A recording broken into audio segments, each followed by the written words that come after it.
කොහොමද එක්කෙනෙක් ළඟ ඉද්දී තවත් එක්කෙනෙක්ට බොරු කිය ආදරය කරන්නේ? මට තේරෙන්නේ නැත්තෙම ඔයාගේ මේ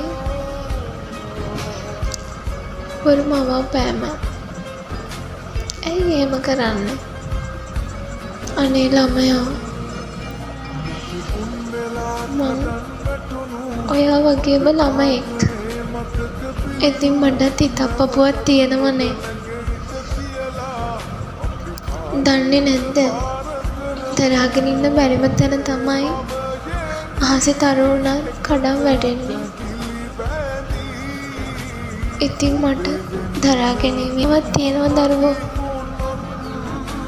කොහොමද ඉන්නේ මම ඔය කියන බොරු දිහා බල බල. දැනම මේ හැමදේම මං ඔයා ළඟින් ඉන්න වෙන කිසි දෙයකට නෙවෙයි ළමයා. මං කොහොමද අපේ මතක අමතක කරන්නේ? මට ඒක තමයි කරන්න බැරිම දේ. එක වෙලාවකට හිතෙනවා ඇක්සිඩන්ට් එකක් වෙලා කොමා එකක්වත් හැදුණා නම් කියලා.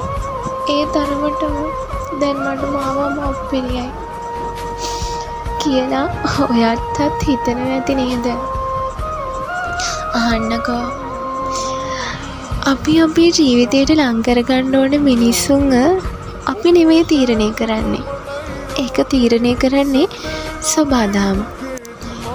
ඒ කියන්නේ ඔයා ගිය ආත්මවල කරලා තියෙන පවපින් අනුව තමයි ඔයාට මේ ආත්මෙදී හොඳ මිනිස්සුද නරක මිනිස්සුද ලං කරන්න කියලා තීරණය.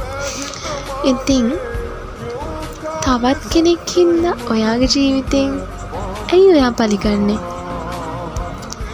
දන්නවද? හිතින් ආදරය කරන්න පුළුවන් ඕනම කෙනෙක්ට පෙන්නන්න එපා.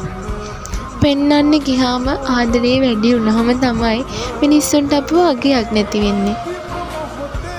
ආදරය කරන්න, එයා දිහා බලන්න, හොරින් බලන්න, හොරහින් බලලා ආදරය කරන්න. ඉතින් මං කියන්නේ ඔයා ඔයාගේ ජීවිතයට ඉස්සෙල්ලාම ආදරය කරන්න. ලියන්න, කියන්න, සින්දු කියන්න, හැම දෙයකින්ම ඔයා ඔයාගේ ජීවිතයට ආදරය කරන්න. එතකොට ඔයා ඔය දුක් විඳින හේතුව නිකම්ම අමතක වෙලා යයි. මන් දන්නව ළමයෝ, මම මේ